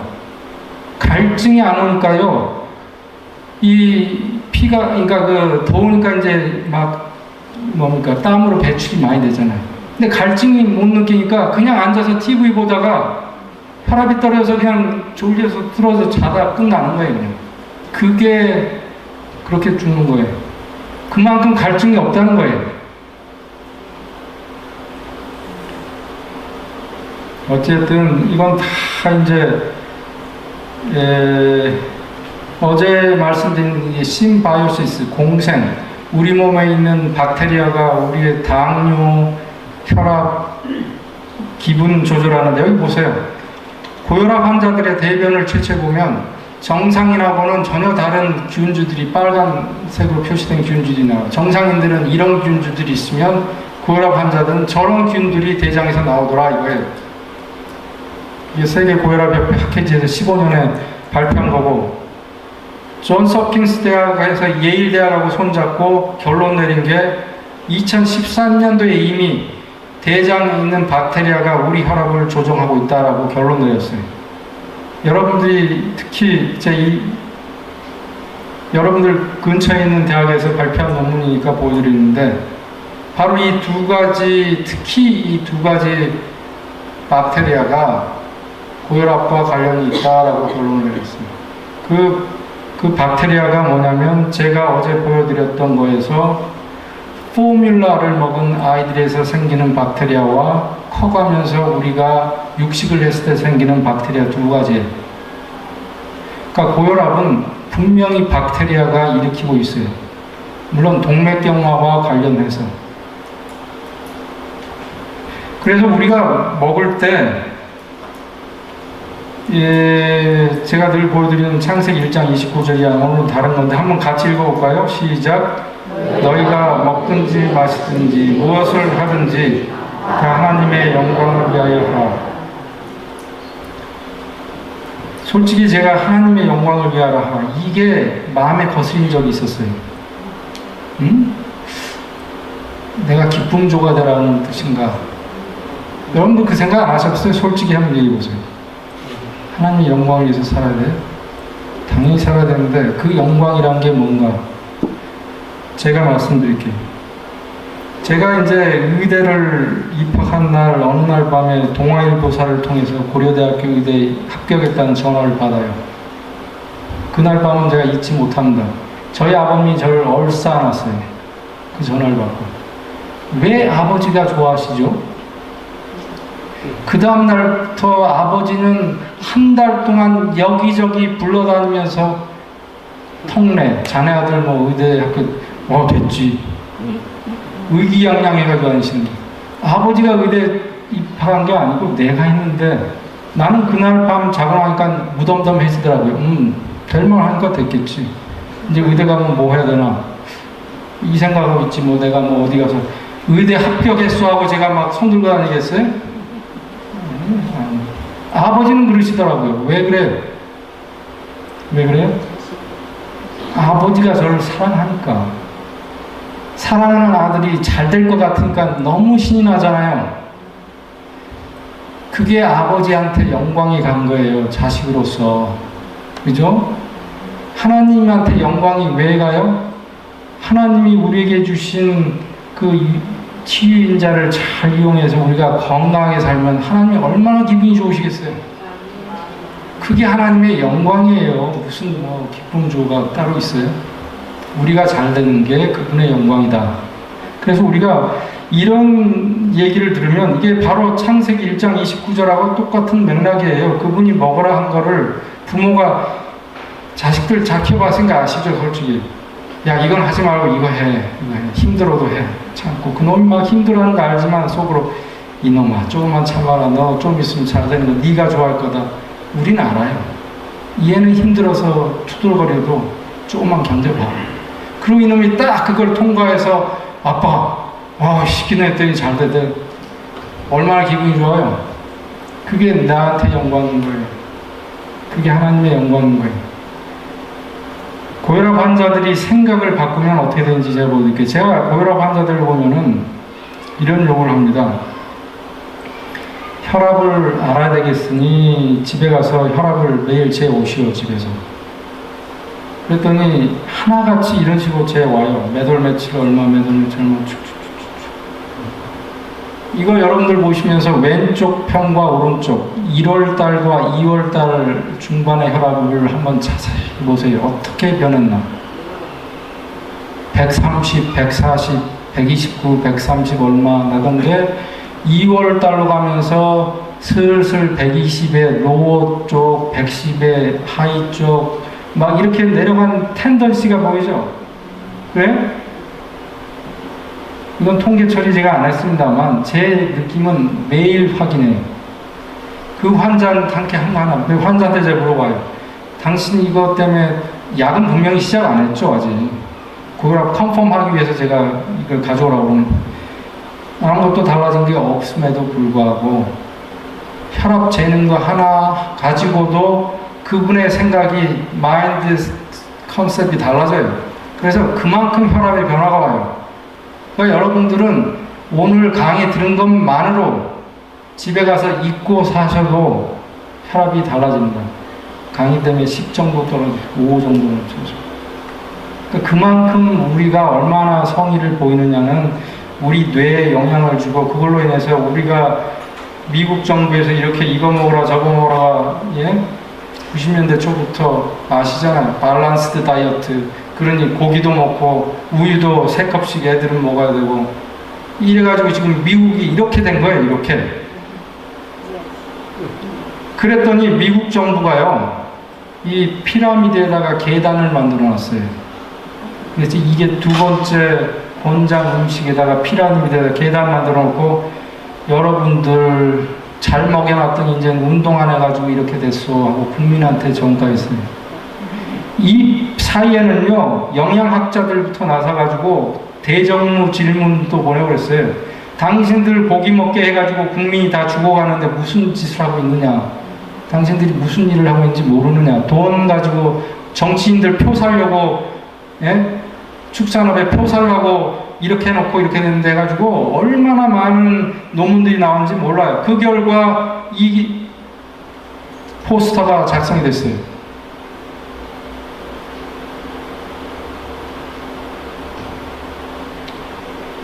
하버드에서 질타를 했습니다.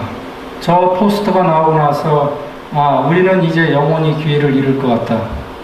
국가가 저렇게도 양심 있는 학자들의 건의를 묵살하고 국민한테 책임을 전가하고 운동이나 하라고 그러고 국민들은 얼마나 불쌍해요. 이제부터 거리로 나가 뛰기 시작하는 거예요. 새벽에 보세요. 죽자 사자 뛰어요. 그냥 센터로 갖고 가면 죽어라고 뛰어요. 사람들이. 살겠다고. 그래서 큰 또 반항이 일어나니까 이제는 마지막 포스터가 이겁니다. 이게 지금까지 오고 있는데 아직도 데이리 프로덕트는 포기할 수 없다는 거예요. 그렇게 그게 온갖 병의 근원인데도 아기 때부터 시작해서 근원인데도 데이리 프로덕트만 포기 못해요. 프로테인이라고 넣어놨어요.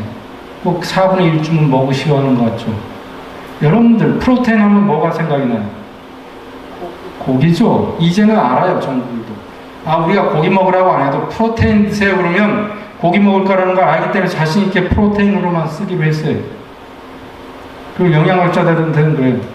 야, 우리가 고기 얘기 다 뺐어 이제.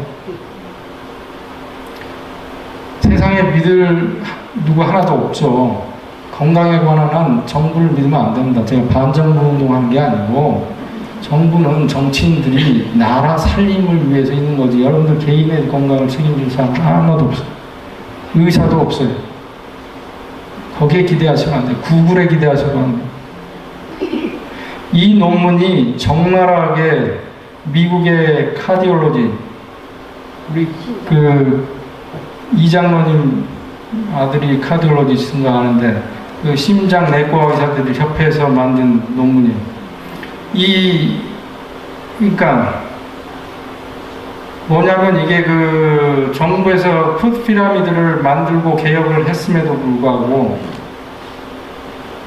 CHD, 코로너리 하트 디지즈, 관상염 진화는 그렇게 올라가고 스트로크는 계속 올라가고 다이아비티스는 계속 올라가는 거예요. 유병률이. 이때 그 위에 보시면 제가 흡연율은 떨어졌고 콜레스테롤 약 써서 콜레스테롤 혈중 농도는 떨어졌는데도 혈압은 올라가고 심장마비는 올라가고 뇌졸중은 올라가고 사람들은 더 죽고 스모킹은 국민들이 각성해서 끊고 운동도 더 열심히 했고 그래서 콜레스테롤도 좋아졌고 그러니까 이게 음식의 중요성이 이렇게 크게 이건 굉장히 유명한 저널에서 나온 얘기예요.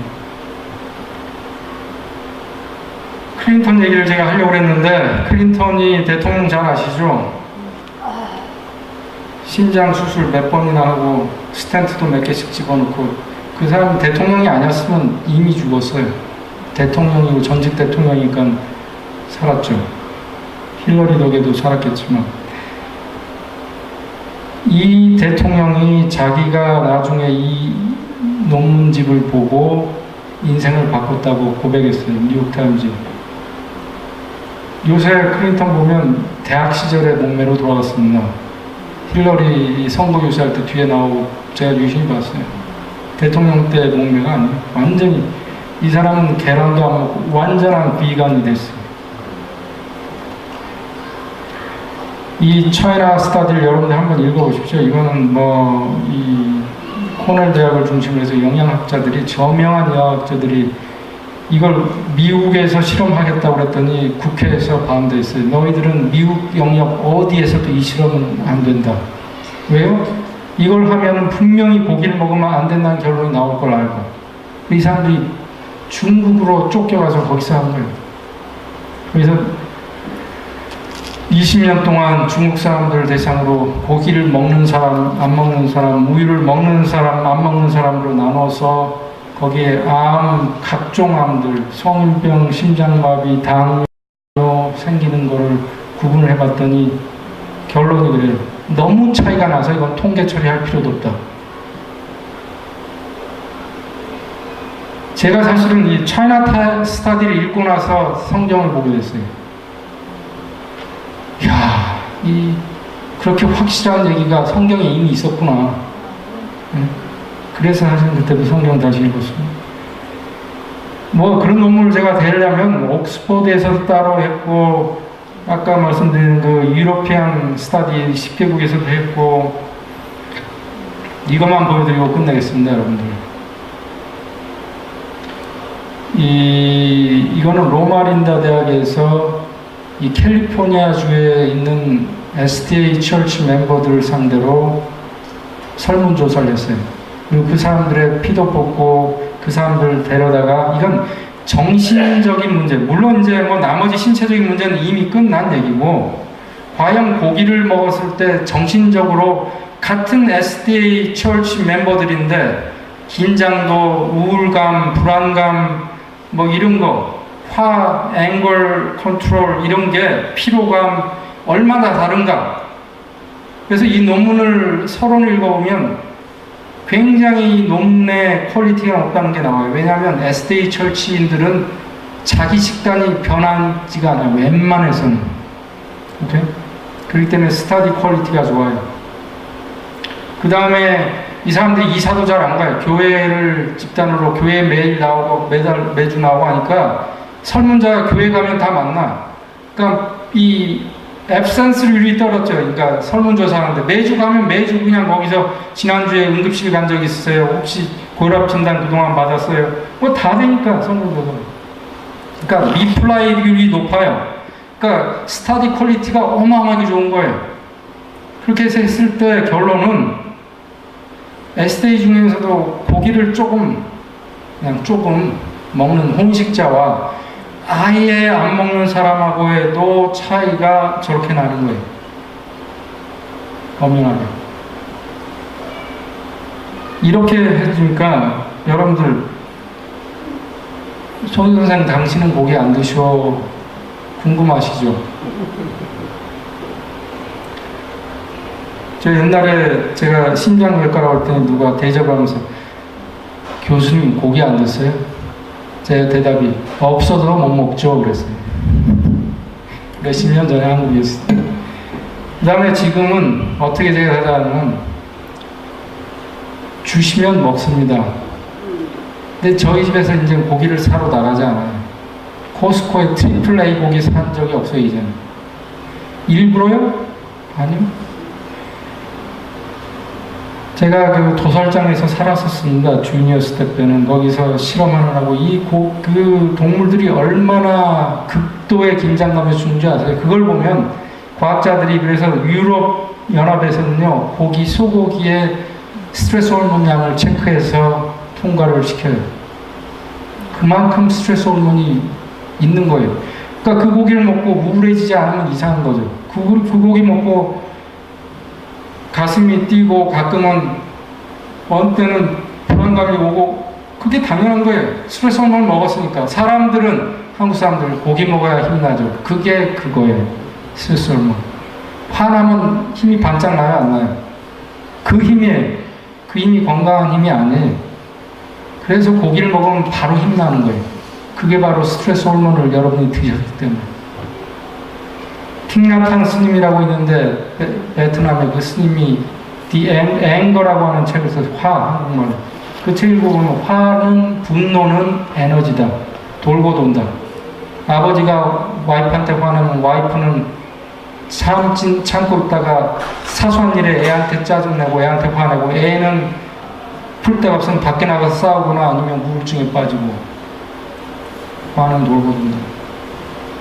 그 화 에너지를 우리가 사먹는 거예요. 그래서 제가 이런 스타디를 했는데, 그리고 이런 스타디를 보면 비건들도 절대 B12가 부족하지 않고 D 프로테인 절대 부족하지 않은데, 그렇다면 나도 이제는 채식을 해야 되지 않는가라는 고민에 빠졌어요. 근데 제가 솔직히 고백하는데 건강 강의를 하면서도 고기를 즐겨왔어요. 그러다가 내가 못하는 걸 강의하면서 고기 드시지 마세요. 왜? 나는 괜찮으니까 먹어도 되는데 메롱 당신은 혈압 높은데 드시지 마세요. 이렇게 얘기할 수는 없잖아요. 그래서 책을 많이 읽었어요. 이 심리과학, 심리학, 뭐 행동과학 막 이런 책들 어떻게 하면 우리가 기분 좋게 우리 생활을 바꿀 수 있는가? 내가 고기를 어떻게 하면 기분 좋게 안 먹을 수 있게 될까? 어느 날 이 답이 왔어요. 책에 그렇게 써있지 않았지만 어느 날 이 얘기를 해드릴게요. 여러분들 남자 여자 다 계신데 남편이 바람 피워요. 왜 피워요? 마누라하고 사이가 안 좋으니까. 마누라가 진짜 사랑스러워요. 그러면 애인 필요해요? 필요 없어요? 필요 없어요. 여러분들이 채식의 맛을 알면 고기가 필요 없어져요. 정말. 즉 반대로 생각해보니까 나 애인을 가지면 이건 비도덕적인 거고 애들한테도 떳떳지 못한 아버지가 될 거고 애인을 안 만나야 되겠다. 그렇게 되면 마누라가 다시 사랑스러워져요? 아니, 그건 전혀 별개예요. 그러니까 그 순서를 정하자고요. 뭐가 먼저인지. 즉 고기를 안 먹게 되는 방법은 야채를 사랑하게 되면 고기는 안 먹게 되는 거예요. 자연스럽게. 그렇게 돼야 돼요. 우리의 생활의 변화는.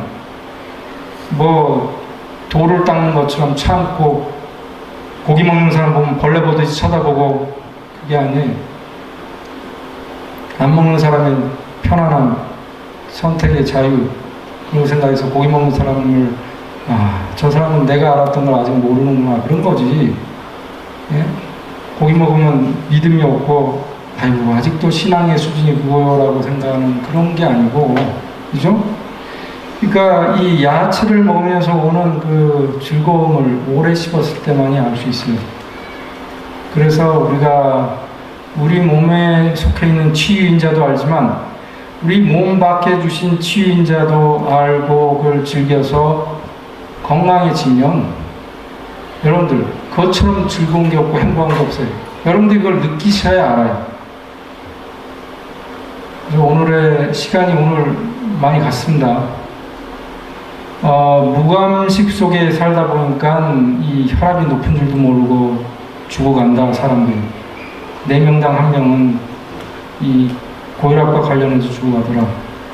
그뿐만 아니라 동맥경화에서 노인되면서 점점 약해지고 지능도 떨어지고 밸런스도 떨어지고 힘도 약해지고 다 그게 결국은 동맥, 산소 공급 부족. 그래서 우리는 체중 조절을 해야 되는데 체중 조절을 한다는 게 단지 그냥 심장 부담만 조정하는 게 아니라 탄력성의 복원이라는 거고, 그 다음에 운동하는 것도 역시 탄력성의 복원을 목적으로 하는 거고, 음식은 우리 몸을 잘 생각해서 내 심장도 사랑하고 내 위도 사랑하고 그래서 꼭꼭 오래 씹어 먹고 치유인자를 한번 생각해서 그것만 하면 다 끝나요. 건강 끝.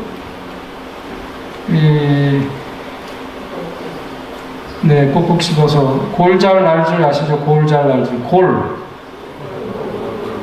잘. 날. 대동날걸로. 즐겁게 골잘 날줄. 여러분들 이제 골잘 날줄 회원이 되셨어요? 네, 오늘 제가 이 슬라이드를요 150장이에요. 제가 해야 될 게 80장으로 줄였습니다. 거의 반으로.